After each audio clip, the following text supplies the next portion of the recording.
मोहब्बत का आखिरी सफर एपिसोड। एक रात का वक्त था। बारिश हल्की हल्की हो रही थी। अली अपनी पुरानी मोटरसाइकिल पर शहर की सुनसान सड़क से गुजर रहा था। उवैस के ज़हन में सिर्फ एक ही नाम घूम रहा था, आयशा। 2 साल पहले वो उसकी जिंदगी थी, आज सिर्फ एक याद थी। अली ने मोटरसाइकिल एक पुराने बस स्टॉप के पास रोकी। यही वो जगह थी जहां पहली बार आयशा से मुलाकात हुई थी। उस दिन भी बारिश हो रही थी। आयशा भीगती हुई बस का इंतजार कर रही थी। अली ने मुस्कुरा कर पूछा, अगर बुरा न मानो तो मैं आपको घर छोड़ दूं। आयशा ने पहले इनकार किया, फिर हल्की सी मुस्कुराहट के साथ हाँ कर दी। उस एक सफर ने 2 अनजानों को अपना बना दिया। दोनों रोज मिलने लगे। चाय, किताबें और लंबी बातें उनकी आदत बन गईं।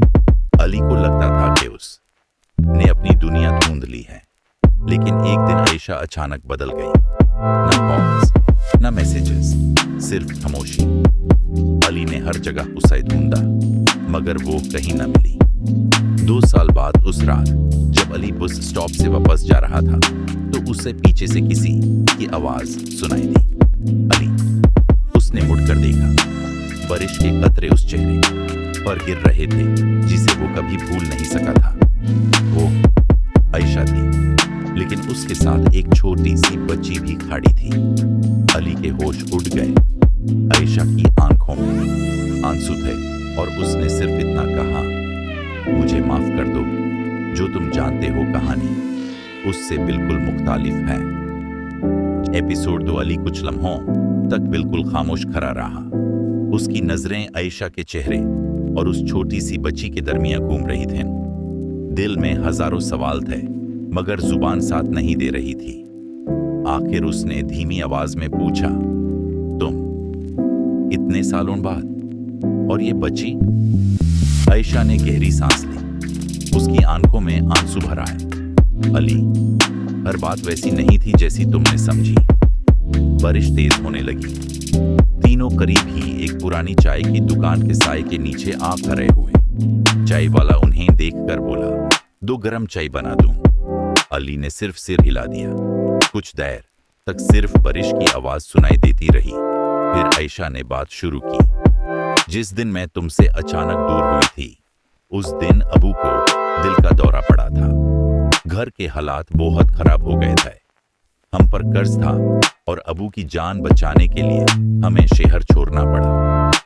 अली ने हैरानी से कहा, मगर एक फोन, एक पैगाम, मैं रोज तुम्हारा इंतजार करता रहा। आयशा ने आंसू पोंछते हुए कहा, मैंने बहुत कोशिश की, मेरा फोन टूट गया था, तुम्हारा नंबर भी खो गया। फिर जिंदगी ने इतना उलझा दिया कि मैं खुद को ही भूल बैठी। अली का गुस्सा धीरे धीरे कम होने लगा, लेकिन उसके दिल का दर्द अभी भी जिंदा था। उसकी नजर दोबारा उस बच्ची पर पड़ी। इसका नाम क्या है?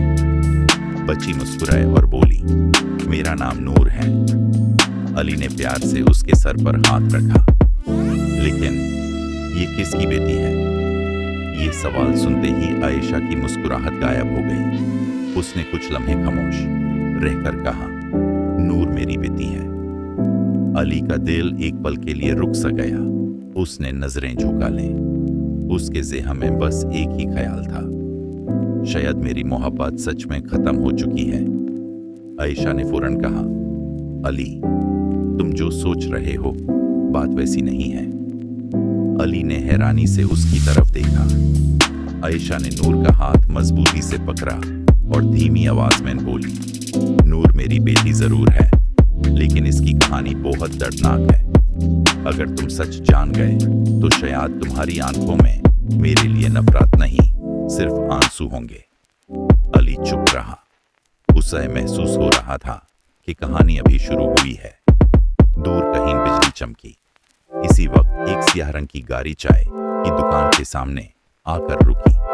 उसमें से 2 आदमी बाहर निकले और सीधा आयशा की तरफ देखने लगे। आयशा का चेहरा सेफ्ट पड़ गया। उसने घबरा कर सिर्फ इतना कहा, अली, हमें यहां से अभी निकलना होगा, वरना बहुत देर हो जाएगी। जारी है। एपिसोड 3। अली ने फौरन आयशा के चेहरे की तरफ देखा। उसकी आंखों में खौफ साफ नजर आ रहा था। कौन है ये लोग? अली ने धीमी आवाज में पूछा। आयशा ने नूर का हाथ मजबूती से पकड़ा और कहा, अभी सवाल मत करो, बस मेरे साथ चलो। अली ने बिना कुछ कहे दोनों को अपनी मोटरसाइकिल की तरफ ले गया। नूर को बीच में बिठाया और आयशा पीछे बैठ गई। जैसे ही मोटरसाइकिल स्टार्ट हुई, सियाह गाड़ी भी उनके पीछे चल पड़ी। बारिश और तेज हो चुकी थी, सड़क गीली थी और अली पूरी कोशिश कर रहा था कि उन्हें महफूज जगह तक ले जाए। कुछ देर बाद उसने मोटरसाइकिल एक पुरानी गली में मोड़ दी। गली इतनी तंग थी कि गाड़ी अंदर नहीं आ सकती थी। तीनों सांस फूलते हुए रुक गए। अली ने गुस्से और फिक्र के साथ कहा, अब बताओ असल बात क्या है? आयशा की आंखों से आंसू बहने लगे। अली, 2 साल पहले जब हम शहर छोड़ कर गए, अब वो कुछ ही महीनों बाद इस दुनिया से चले गए। उनके बाद हमें पता चला कि उन पर कर्ज सिर्फ पैसों का नहीं था। कुछ लोग उनसे एक अमानत भी मांग रहे थे। अमानत? अली ने हैरानी से पूछा।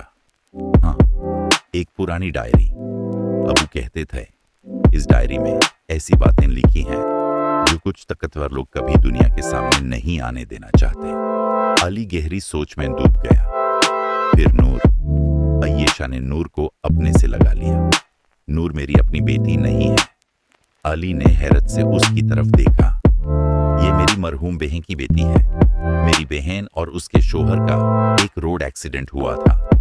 मरने से पहले मेरी बहन ने नूर को मेरी गोद में दे दिया और कहा था, इसे अपनी बेटी की तरह पालना। अली के दिल का बोझ कुछ हल्का हुआ, मगर उसे समझ नहीं आ रहा था कि वो लोग नूर के पीछे क्यों थे। इसी दौरान नूर ने मासूमियत से कहा, अम्मी।